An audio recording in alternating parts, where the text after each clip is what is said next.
Bismillahirrahmanirrahim. Assalamualaikum warahmatullahi wabarakatuh.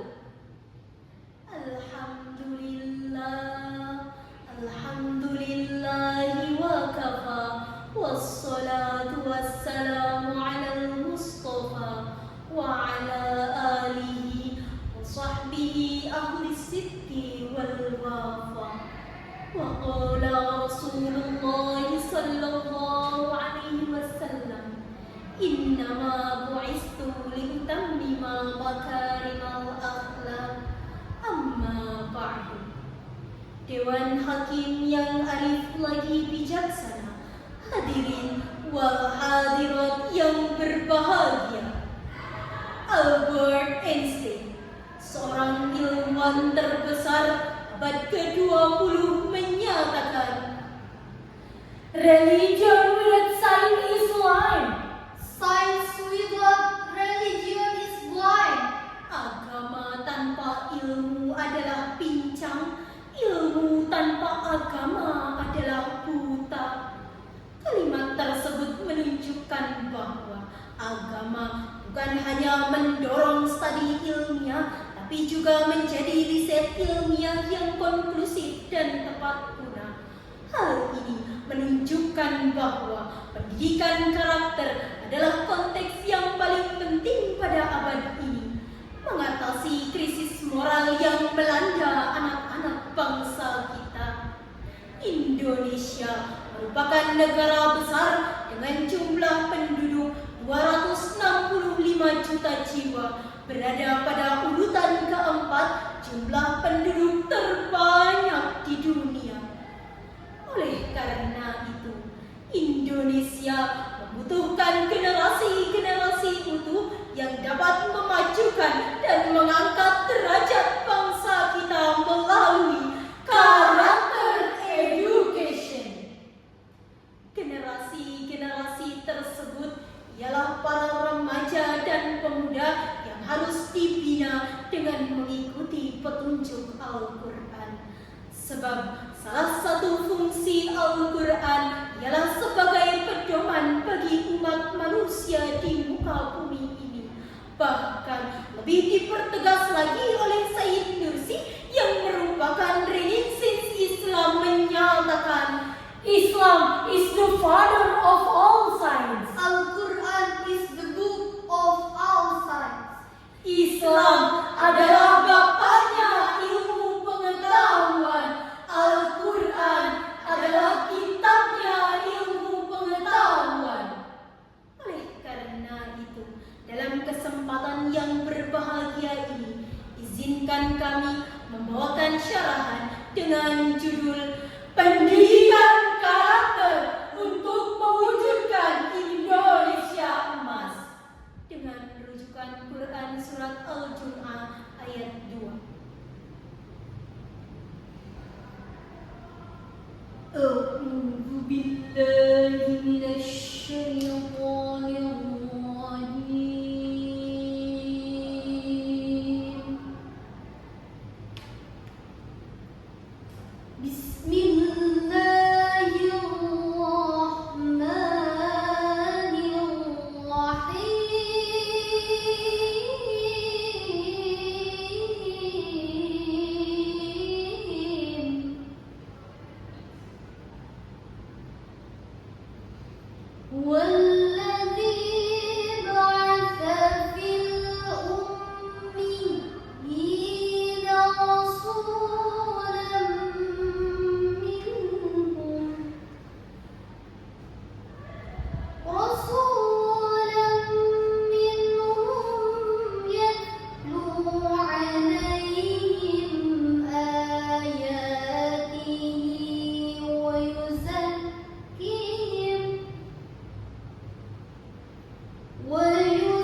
Aku berlindung kepada Allah dari godaan setan yang terkutuk dengan menyebut asma-Mu ya Allah yang Maha Pengasih tak pandang kasih, yang Maha Penyayang tak pandang sayang.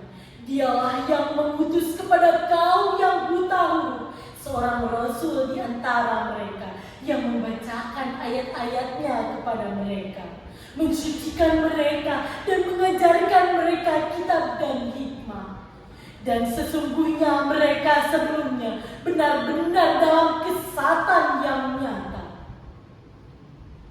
Menurut Dr. Muhammad Sulaiman Al-Asghari dalam Subdatut Tafsir min Fathil Qadir Al-Ummi, maksudnya kondisi bangsa Arab yang sebagian besar tidak mampu dalam membaca dan menulis saja, akan tetapi tenggelam dalam kehidupan jahiliyah secara total, kebobrokan moral merajalela, orang kaya memaksa yang miskin, orang pintar memaksa yang bodoh, orang kuat menghantam yang lemah.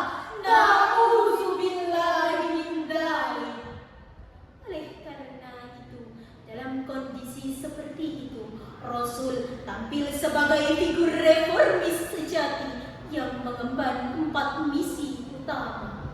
Yang pertama, misi tilawah, mengajarkan ayat-ayat Allah. Yang kedua, misi tazkiyah, membersihkan diri dari segala bentuk kekufuran. Yang ketiga, misi ta'lim, mengajarkan Al-Quran sebagai pedoman reformasi. Dan yang keempat, mengamalkan sunnah dalam halnya kiprah Rasul sebagai figur reformasi. Keempat misi tadi merupakan strategi pendidikan Rasul yang terbukti berhasil mendidik karakter manusia.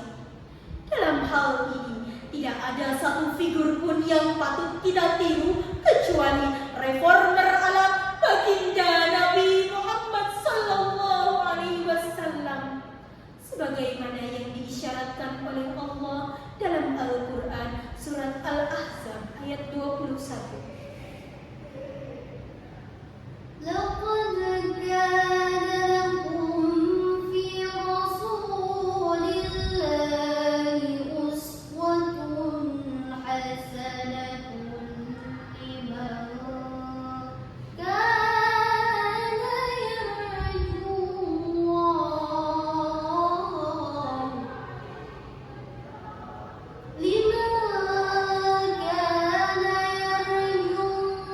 الله واليوم الآخر وذكر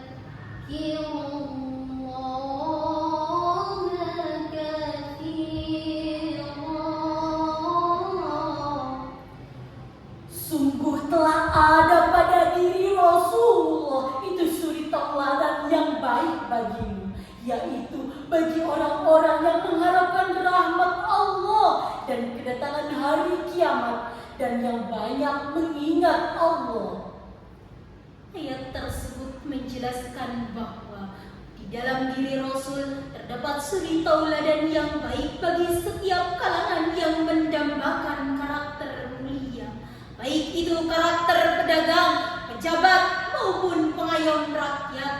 Karena di dalam diri Rasul terdapat contoh satu-satunya dalam diri seorang pribadi, maka pantas jika istri Rasul pun mengatakan, Rasul is the walking of Al-Quran, akhlak Rasul bagaikan Al-Quran yang berjalan.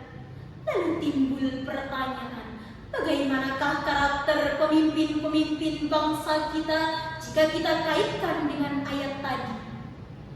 Alhamdulillah, di negara kita masih ada pemimpin-pemimpin bangsa yang berbudi pekerti dan patut kita teladani.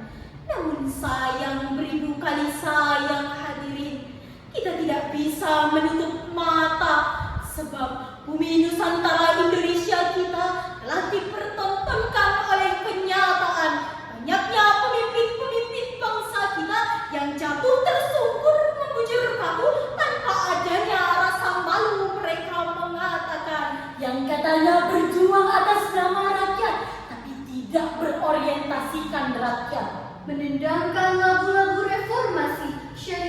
syair-syair lingkungan, tapi di belakang rakyat malah membuat rakyat sakit hati dan kebingungan. Tampangnya sok bersahaja, hidup sederhana, Padahal masih hobi hura-hura. dan berfoya-foya.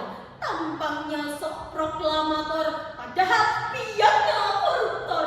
Maka pantas jika Indonesia kaya akan koruptor-koruptor yang berjiwa badak, bermental baja, Yang berjiwa tupai, bermental keledai. yang berjiwa raksasa, bermental gorila, yang siap menerkam, memaksa, dan menyiksa rakyat-rakyat kecil seperti kita.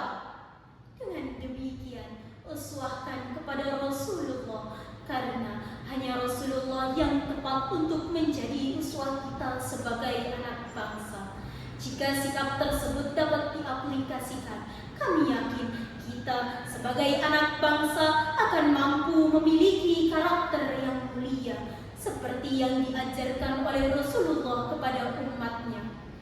Hadirin yang berbahagia, dapat kita tarik kesimpulan bahwa perbuatan akidah merupakan prinsip utama dalam membangun generasi yang berkarakter Qur'ani.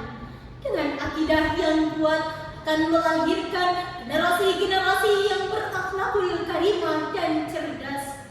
Generasi-generasi tersebut dituntut untuk menjadi generasi yang cerdas, berwawasan luas, dan berakhlak lugas. Namun yang paling penting adalah generasi yang dapat berpegang teguh pada As-Sunnah dan Al-Quran. Sebab generasi sekarang adalah generasi di masa mendatang. Tuyul gundul jambak-jambakan, Pocong pincang tendang-tendangan. cukup sekian yang dapat kami sampaikan.